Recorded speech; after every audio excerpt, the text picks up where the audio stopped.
Sir, தாவேக்காவுடைய சமத்துவ Christmas விழா கொண்டாட்டம், இந்த விஜய் அவர்களுடைய போக்கு எப்படி சார் பாக்குறீங்க? ஈரோட்ல தான் அவர் ஒரு அரசியல் கட்சியாக ஒரு நிகழ்ச்சியை நடத்தி இருக்கார். அதுவரை நடந்தது ரசிகர் மன்ற நிகழ்ச்சிகள். எடப்பாடி பழனிசாமி செய்கிற தவறுகளால் திரு விஜய் பலம் பெறுகிறார். நயனா ராகேந்திரன் 2 முனை போட்டி இருந்தா மட்டும்தான் கண்டிப்பா வெற்றி பெற முடியும், விஜய் இல்லாட்டி வெற்றி பெற முடியாது அப்படிங்கிற மாதிரி சொல்ல வர அதை ஏத்துக்கிறாரு இல்லையா? எடப்பாடி பழனிசாமி ஒரு டம்மி பீஸ்ன்னு சொல்றாரு. எடப்பாடியை நம்பி திமுகவை வீழ்த்த முடியாது. ஒரு அதிமுக தொண்டர் எனக்கு ஒரு வாய்ஸ் மெசேஜ் அனுப்பிச்சாரு. அண்ணே, மீச வச்ச ஆம்பளை யாரும் அதிமுக இல்லையா? இப்ப 1,00,000 தொண்டர்கள் நாங்க உங்க பின்னாடி திரண்டு வர்றோம், நம்ம தாவேக்காவோல இணைந்து பயணிப்போமா, சேர்ந்துருவோமா?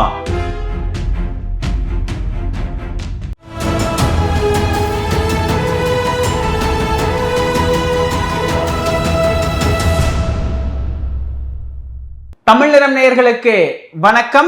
இன்று நம்மிடையே முன்னாள் நாடாளுமன்ற உறுப்பினர் திரு கே.சி. பழனிசாமி அவர்கள் இணைந்துள்ளார். சார் வணக்கம் சார். வணக்கம் தம்பி, எப்படி இருக்கிறீங்க சார்? நல்லா இருக்கேன் சார். தாவேக்காவுடைய சமத்துவ கிறிஸ்துமஸ் விழா கொண்டாட்டம் கிட்டத்தட்ட ஒரு படிப்படியா அரசியல் நகர்வுல கரூருக்கு அடுத்து ஈரோட்ல அப்படியே தொடர்ந்து நகர்ந்துகிட்டே இருக்கிறாரு. இந்த விஜய் அவர்களுடைய போக்கு எப்படி சார் பாக்குறீங்க? ஈரோட்ல தான் அவர் ஒரு அரசியல் கட்சியாக ஒரு நிகழ்ச்சியை நடத்தி இருக்கார். அதுவரை நடந்தது ரசிகர் மன்ற நிகழ்ச்சிகள். ஈரோட்டில் நடந்தது தாவேக்கா கட்சியினுடைய ஒரு நிகழ்ச்சி. மிக சிறப்பாக திரு செங்கோட்டையன் அவர்களால் வழிநடத்தப்பட்டது. அப்போ அந்த நிகழ்ச்சியில் அவர் பேசக்கூடிய விஷயங்கள் எல்லாமே முந்தைய விட அதிகமாக பேசுறாரு. இன்னும் கூட அவர் அரசியல் ரீதியாக பேசலன்னு ஒரு பார்வையை முன்வைக்கிறாங்க. இன்னைக்கு கிறிஸ்துமஸ் விழாவில் கூட அவர் பெரிய அளவில் மக்கள் சார்ந்து பேசுவாருன்னு பார்த்தா அவர் ஒரு 2 நிமிடம் 3 நிமிடம் பேசிட்டு அவர் பாட்டுக்கு பேச்சை முடிச்சுட்டு போயிடுறாரு. அவருடைய பேச்சில் ஒன்றும் ஒரு தெளிவின்மை இல்லைன்னு ஒரு புரிதல் எடுத்துக்கலாம். ஈரோட்டில் பேசின பொழுது 30 நிமிடத்துக்கு விழாவாரியாக பேசியிருக்காரு. அதில் ஆளுகிற திமுகவை புரட்சி தலைவர் எம்ஜிஆரை போல, ஜெயலலிதா அம்மாவை போல திமுக ஒரு தீய சக்தி, அந்த தீய சக்தியை அகற்ற வேண்டும். அடுத்து களத்தில் இல்லாதவங்களை பற்றி நம்ம பேசணுங்கிற அவசியம் இல்லை, பாஜக கொள்கை எதிரி என்கிற அளவில் பேசியிருக்காரு. இன்றைய நிகழ்வில் ஒரு ஒளி நம்மை அழைத்து கொண்டு போகும் அப்படின்னா, திமுகவை அப்புறப்படுத்துவதற்கு புரட்சி தலைவர் எம்ஜிஆரின் தொண்டர்கள் ஒரு ஒளியாக தாவேக்காவோடு இணைந்து பயணிப்பார்களா என்கிற ஒரு எதிர்பார்ப்பு, அல்லது மக்கள் வெள்ளம் ஒரு ஒளியாக திமுகவை அகற்ற வேண்டும் என்று அவருக்கு வழி கை கொடுக்குமா என்கிற எதிர்பார்ப்பு இருப்பதாக நம்ம பார்க்கலாம். ஒரு நம்பிக்கையோடு இருங்க, நம்ம கண்டிப்பா ஜெயிச்சிடலாம், அந்த ஒளி இந்த விஷயம் எல்லாமே கிட்டத்தட்ட ஒரு அதிமுகவை மையம் கொள்றாருன்னு நீங்க எடுத்துக்கிறீங்களா சார்? இப்போ புரட்சி தலைவர் அப்படின்னு நம்ம எடுத்துக்கும் பொழுது அப்படி வாய்ப்பு இருக்கா? இல்லை, இன்றைய தேதிக்கு எடப்பாடி பழனிசாமி செய்கிற தவறுகளால் திரு விஜய் பலம் பெறுகிறார். எடப்பாடி பழனிசாமி மட்டும் அதிமுக என்கிற இயக்கத்தை எல்லோரையும் அரவணைத்து ஒருங்கிணைத்து வலிமையாக கட்டமைத்து வழிநடத்தினால் இன்னும் 100 ஆண்டுகளுக்கு ஆள்வதற்கு தகுதியான கட்சி அதிமுக. ஆனால் தன்னுடைய சுயநலத்தின் காரணமாக அந்த வாய்ப்புகளை தாரை வார்க்கிறார். தனக்கு கட்சி பொறுப்பு மட்டும் இருந்தால் போதும் என்கிற அவரது சுயநலம் அதிமுகவினுடைய வளர்ச்சியை, வெற்றியை பாதிக்குது. இப்போ இன்னொரு பக்கம் கேபி முனுசாமி பயங்கரமா விஜய் அட்டாக் பண்றாரு. அவர் என்ன சொல்றாருன்னா, நீங்க தூய சக்தி எல்லாம் கிடையாது, நீங்க ஒரு கலப்பட சக்தி, என்னைக்கு செங்கோட்டையனை சேர்த்தீங்களோ அப்பவே நீங்க கலப்படம் ஆயிட்டீங்க அப்படின்னு சொல்றாரு. அது உண்மைதானா? இல்ல, செங்கோட்டையன் அவரா கட்சிக்கு துரோகம் பண்ணிட்டு ஓடிரல, கட்சியை விட்டு நீக்கப்பட்டார்கள். அவர் நீக்கப்பட்டதற்கு பிறகு தன்னுடைய வருத்தத்தை பகிர்ந்து கொண்டார். அந்த வருத்தத்தை பகிர்ந்து கொண்டதற்கு பிறகும் கூட அவர் அழைத்து பேசி கட்சியில் இணைத்து கொள்ள வேண்டும் என்கிற பக்குவம் திரு செங்கோட்டையன் அவர்கள் அதிமுக கட்சியிலிருந்து விலக்கப்பட்டார், நீக்கப்பட்டார். நீக்கப்பட்டதற்கு பிறகு கூட அவர் அதற்கு வருத்தம் தெரிவித்தார். வருத்தம்னா எனக்கு தூக்கம் இல்லை, ரொம்ப வருத்தப்பட்டேன், இதெல்லாம் சொன்னார். அதற்கு பிறகாவது அழைத்து பேசி ஏதேனும் ஒரு சமரசத்தை எட்டி இந்த இயக்கத்தை வலிமைப்படுத்தி இருக்கலாம். அப்போ ஒருத்தர் நீக்கப்பட்டதற்கு பிறகு அவர் மாற்று கட்சியில் போய் சேர்றத நீங்கள் எப்படி அவரை தரக்குறைவாக அதை விமர்சிக்க முடியும்? அது இப்போ ஜெயக்குமார் அவர்களும் ஒரு அட்டாக் பண்றாரு சார். என்ன சொல்றாருன்னா, இன்னும் தாவேக்கா முளைக்கவே இல்ல, விஜய் எல்லாம் முளைக்கவே இல்ல அப்படிங்கிற மாதிரி ஒரு அட்டாக் பண்றாரு. ஏன் இந்த போக்கு? இவ்வளவு நாள் கூட்டணிக்காக காத்திருந்தாங்க, எதுவுமே எதிர்த்து பேச கிடையாது. இப்போ முனுசாமி அவர்களும் ஜெயக்குமார் அவர்களும் இப்படி அட்டாக் பண்ணி பேசுறதுக்கு என்ன காரணம்? இல்ல, எடப்பாடி பழனிசாமி அப்புறம் இன்னைக்கு வந்து நீங்க அவர் கூட்டணிக்கு வரணும்னு சொல்லிட்டு நயினார் நாகேந்திரன் பேசுறாரு. எடப்பாடி பழனிசாமிகிட்ட கேட்ட பொழுதும் அதற்கு நயினார் சொன்னதுக்கு அதே கருத்துல இருக்கிறேன்னு சொல்றாரு. முனுசாமி கருத்தையும் ஆதரிக்கிறாரு. இந்த ரெண்டுல எது உண்மை? அப்ப அதிகபட்ச குழப்பத்தில் இருக்கிறாங்கன்னு சொல்லி நினைக்கிறேன். இப்ப எடப்பாடி பழனிசாமியுடைய இந்த பொது அழைப்பு, இன்னும் விஜய் கூட்டணிக்கு வரணும்னு ஒரு ஆசைப்படுறாரா? இல்ல, அவர் தானப்பா வந்து பிள்ளையார் சொல்லி எல்லாம் போட்டாரு. யாரோ 2 பேர்த்துக்கு அவங்களே துண்டை போட்டு விட்டு வந்துட்டாங்க அப்படின்னாரு. ஒரு அரசியல் தலைவருக்கு உண்டான பக்குவமான பேச்சு அது அல்ல. ஒரு இன்னொரு கட்சி நம்மிடத்துல அந்த தலைவர்கள் மட்டத்துல பேசாம 2 தொண்டர்கள் துண்டு போட்டு வந்திருக்கிறத பார்த்துட்டு கூட்டணிக்கு வந்துட்டாங்க என்று பேசுவது வந்து தவறு. அதில் தான் வந்து பலகீனமாச்சு அதிமுகவில்.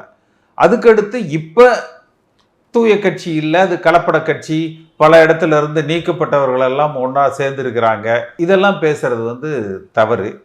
அடுத்து அவர் கூட்டணிக்கு வரணும்னு ஒரு பக்கம் இவங்க முதலாளி பாஜக மாநில தலைவர் பேசுறாரு. அந்த நயினார் நாகேந்திரன் அவர்களுடைய பேட்டி கவனிச்சிங்களா சார்? அவர் என்ன சொல்றாருன்னா, 2 கட்சிகள் இருந்தா மட்டும்தான், அதாவது 2 முனை போட்டி இருந்தா மட்டும்தான் கண்டிப்பா வெற்றி பெற முடியும், அப்போ விஜய் இல்லாட்டி வெற்றி பெற முடியாது அப்படிங்கிற மாதிரி சொல்ல வர. அதை ஏத்துக்கிறாரு இல்லையா?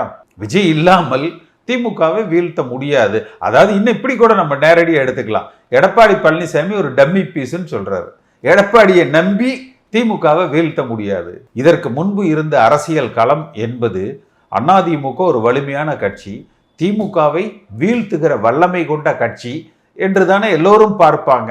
கடந்த காலத்தில் அது புரட்சி தலைவர் எம்ஜிஆர் ஆகட்டும், ஜெயலலிதா அம்மா ஆகட்டும், எல்லா காலகட்டத்திலும் 2021 கூட அப்படித்தானே நடந்தது.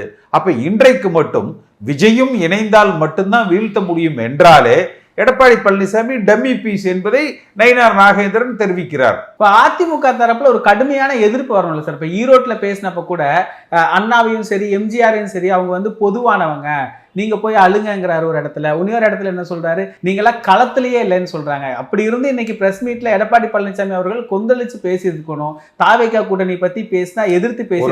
அதிமுக தொண்டர் எனக்கு ஒரு வாய்ஸ் மெசேஜ் அனுப்பிச்சாரு. அண்ணே, மீசை வச்ச ஆம்பளை யாரும் அதிமுக இல்லையா? இப்போ நான் என்னோட சமூக வலைதளங்களில் பகிர்ந்திருந்தேன். என்னோட ஃபேஸ்புக்கில் போய் பாருங்க. 10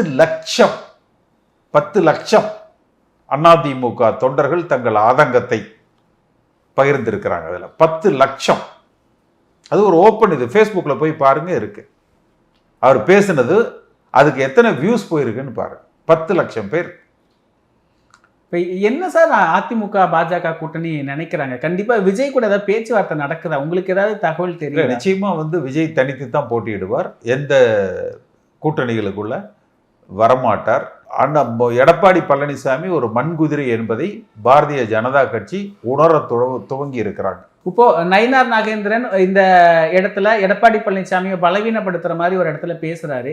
இது எல்லாமே ஏன் அதிமுகக்குள்ளார பிரதிபலிக்க மாட்டேங்குது? இப்போ எம்ஜிஆர் அண்ணாவை உரிமை கொண்டாடக்கூடிய ஒரு இடத்துக்கு விஜய் நகராரு அப்படின்னா அதிமுகவை பலவீனப்படுத்துறாரு அப்படிங்கிறது தான் நிதர்சனம்.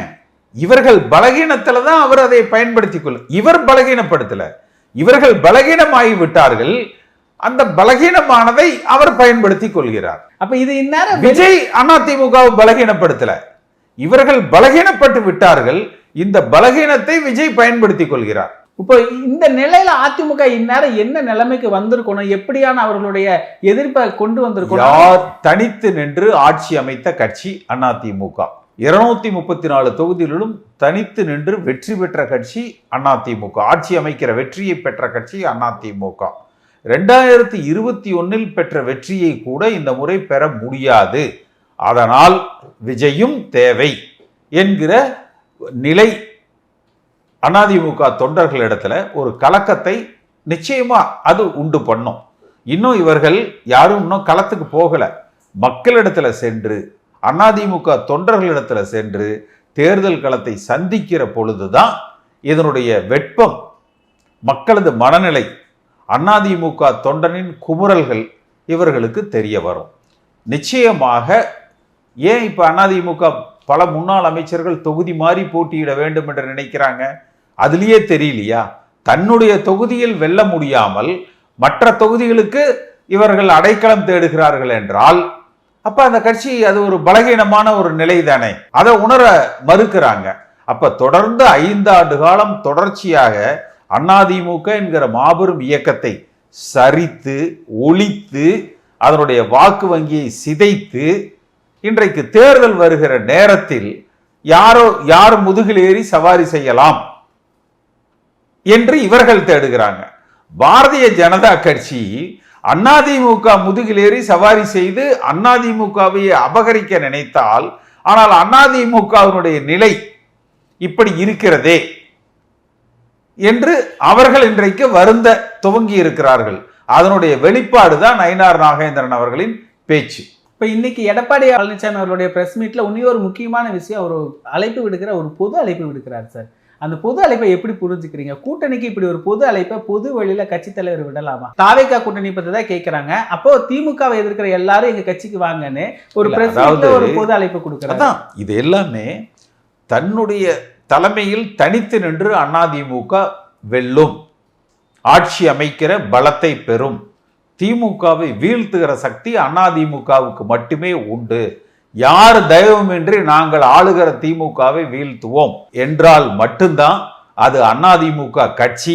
அப்படி பேசுகிறவர்கள், அதுபோல கட்சியை வலிமையாக வழி நடத்துகிறவர்கள் மட்டும்தான் அதிமுகவுடைய தலைமை பொறுப்புக்கு தகுதியானவர்கள். இப்போ இந்த டிடிவி ஓபிஎஸ் அவங்க கதையெல்லாம் என்ன சார் ஆச்சு? அதெல்லாம் முடிஞ்சு போச்சா? நீ அந்த பாஜக சேகோ அவங்க போய் டெல்லி ஓபிஎஸ்க்கு இதுல திமுகல 4 சீட்டு தர்றேன்னு சொல்லியிருக்காங்க. தாவேகால என்ன நிலைன்னு டெஸ்ட் பண்ணிட்டு இருக்காரு. பாஜகல சேர்ந்துடலாமான்னு கேட்டிருக்காரு. அமித்ஷா மூலமாக எடப்பாடி பழனிசாமி இடத்தில் இணைந்து விட முடியுமா என்று தேடிக்கிட்டு இருக்கிறார். ஸோ நாலாபுறமும் அவர் சூறாவளியாக சுற்றுப்பயணம் செய்து கொண்டிருக்கிறார். டிடிவி சார் அவர் என்ன, அவரு அது என்கிட்ட ஒரு கட்சி இருக்குது, யாராவது வாங்க என்கிற நிலையில் அவர் இருக்கிறார். இந்த ஒருங்கிணைப்பு என்ன சார்? ஒருங்கிணைப்பு கிட்டத்தட்ட முடிஞ்சு போச்சு தானே? ஏன்னா அப்படிதான் தெரியுது. அதிமுக கட்சியவே எடப்பாடி பழனிசாமி சிதறடிக்கிறார். அப்ப இதுல போய் எங்க போய் ஒருங்கிணைக்கிறது? இதெல்லாம் அதாவது they all missed the bus அப்படின்னா அந்த ஒரு மொமெண்டம் இருக்கு இல்லையா? தேர்தலுக்கு நாடாளுமன்ற தேர்தல் முடிந்தவுடன் நான் ஒரு பத்திரிகையாளர் சந்திப்பை நடத்தி நாடாளுமன்ற தேர்தல் முடிவுகள் இப்படி இருக்கிறது, எதிர்வருகிற சட்டமன்ற தேர்தலுக்கு நாம் இந்த இயக்கத்தை வலிமைப்படுத்துவோம் ஒருங்கிணைப்போம்னு சொன்ன பொழுது தெருவில் தெரிகிறவங்க பேசுறதுக்கெல்லாம் நான் பதில் சொல்ல முடியாதுன்னு சொன்ன எடப்பாடி பழனிசாமி மிக விரைவில் தெருவிலேயே நடக்க முடியாது, ஏன்னா தெருவில் நடந்தால் அதிமுக தொண்டன் கல்லெடுத்து அடிப்பான் என்கிற நிலையை நோக்கி அவர் பயணித்துக் கொண்டிருக்கிறார். இப்போ அதிமுக தொண்டர்கள் மனநிலை எப்படி சார் இருக்கு? ஒரு பக்கம் விஜய் வந்து கொதிச்சு போயிருக்கிறாங்க. இன்னைக்கு கூட அண்ணே 1,00,000 தொண்டர்கள் நாங்க உங்க பின்னாடி திரண்டு வர்றோம், நம்ம தாவேகாவோல இணைந்து பயணிப்போமா, சேர்ந்துருவோமா, என்ன பண்ணலாம் என்று கிட்டத்தட்ட இதுவரை என்னிடத்துல 2000 அதிமுக தொண்டர்கள் சொல்லுங்கண்ணே, நாங்க எங்க ஏரியாவில் இருக்கிற பையங்களோட தயாரா வர்றோம் என்று. இருந்தாலும் என்னுடைய நோக்கம் நம்முடைய புரட்சி தலைவர் எம்ஜிஆருடைய கட்சி அதிமுகவை வலிமைப்படுத்த வேண்டும், பலப்படுத்த வேண்டும் என்பதாக மட்டுமே இந்த நிமிடம் வரை யோசித்துக் கொண்டு இருக்கிறோம். என்னுடைய கேள்வியும் அடுத்தது அதுதான் சார். இப்போ ஒருங்கிணைப்பு முடிந்தது, அடுத்து என்ன சார்? வாட் நெக்ஸ்ட் கேசிபி அவர்களுடையது? இல்லை, அதிமுகவோட இணைந்து அதிமுகவை வலிமைப்படுத்தி அதிமுகவை ஆளுகிற கட்சியாக உயர்த்த வேண்டும் என்பது என்னுடைய நோக்கம். எடப்பாடி பழனிசாமி அதற்கு தயாராக இல்லாவிட்டால் திரு ஸ்டாலின் அவர்களது கூட்டாளியாக தன் மீது இருக்கிற வழக்குகளுக்கும் தான் சம்பாதித்த சொத்துக்களை பாதுகாத்துக் கொள்வதற்கும் இந்த கட்சியை ஒரு கேடயமாக பயன்படுத்தி கொண்டு பொதுச் செயலாளர் என்கிற பதவியை தன் குடும்ப சுகத்துக்காக தனக்காக கேடயமாக அவர் பயன்படுத்தினால் நிச்சயமாக ஒரு மாற்று முடிவு எடுத்து ஸ்டாலினோடு சேர்த்து எடப்பாடி பழனிசாமி என்கிற அந்த சுயநலவாதியையும் தோலுரிக்கிற நாள் மிக விரைவில் வரும். நிகழ்கால அரசியல் குறித்து பல தகவல்களை பகிர்ந்து கொண்டதுக்கே நன்றிங்க சார். இதே போன்று நிகழ்கால அரசியலின் சாரம்சங்களை அரசியல் ஆளுமைகளின் நேர்காணல் வழியே தொடர்ந்து காண தமிழ் நிறம் வலையொலியை சப்ஸ்கிரைப் செய்யுங்கள். தங்களின் மேலான கருத்துக்களை கருத்துளை பெட்டியில் பதிவிடுங்கள். நன்றி, வணக்கம்.